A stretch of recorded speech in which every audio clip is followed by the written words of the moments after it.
Hey everybody, Nick Espinosa, your chief security fanatic here. And today in online privacy news, we have to talk about our kids because we have problems protecting minors online. Now, a few weeks ago, I actually did a video slash podcast slash radio segment on the American Privacy Rights Act, or APRA. Now, that was recently approved by the House subcommittee this past Thursday, a couple of days ago, and is moving forward.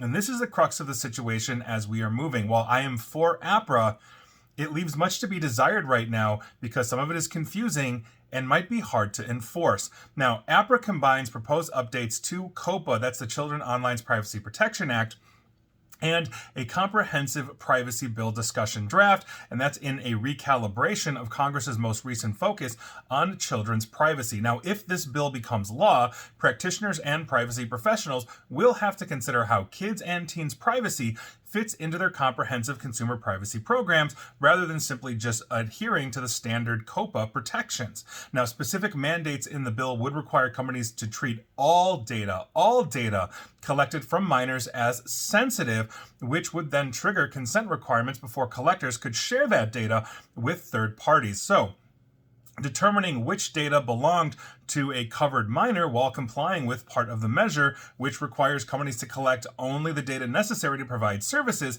is the challenge. And herein lies the problem, because at that level, how do you process, for example, an IP address and know that it's being used by a minor or an adult? The entire internet runs on IP. When I go to Google, Google understands the incoming IP address from my house, for example, and establishes that connection. But by default, this is the issue because companies would have to know everybody's age. And so what about shared IP addresses in home, for example? So you're a parent or you've got, your parents, you've got kids, you're all getting out through the same IP address on the router that your internet service provider gave you. Hopefully you've got a firewall. And so if everybody in the house is, let's say, going wherever they're going online, how do you discern who is going where? Maybe it's Junior that's going to that adult website when he shouldn't. Maybe it's Dad. And Dad's technically fine under the law. Junior isn't. But how do you discern that?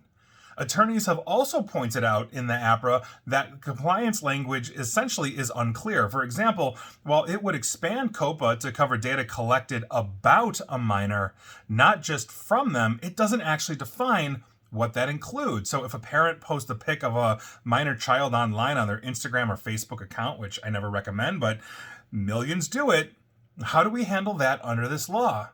The bill also addresses how companies advertise to kids online. It bans targeted advertising at children younger than the age of 17. I'm a huge fan of that. The limitations of sensitive data could also serve as a de facto ban on contextual advertising ads targeted based on the content displayed on the page. So the bill's just its ambiguity here could raise questions about liability in situations when companies don't know if the user is a minor. Websites could be incentivized to produce more invasive forms of age verification on top of this under the umbrella of adhering to compliance, which then overall harms privacy for the adults that want to remain private in the world, and we should have that ability and that right. Now, here's a silver lining in this entire situation. The legislation remains in procedural infancy at the moment, and so it's going to evolve after this kind of feedback, including from companies ultimately tasked with enforcing the bill if it becomes a law. So all of these discrepancies, all of these open questions of how we essentially track things on minors may be answered, may be honed down.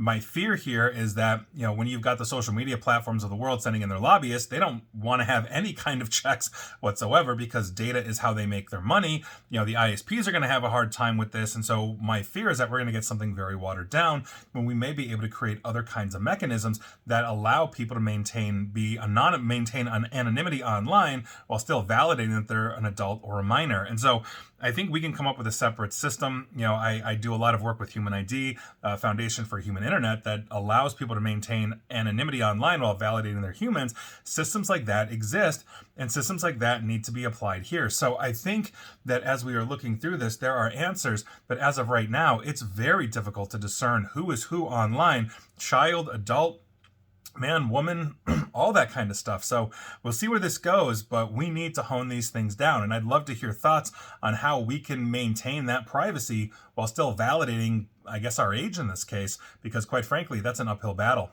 And please like, share, follow me here on Facebook and Twitter at NickAESP. And please feel free to subscribe to me at YouTube as well. And as always, stay safe, stay online, and please attempt to stay private. Thanks, everybody.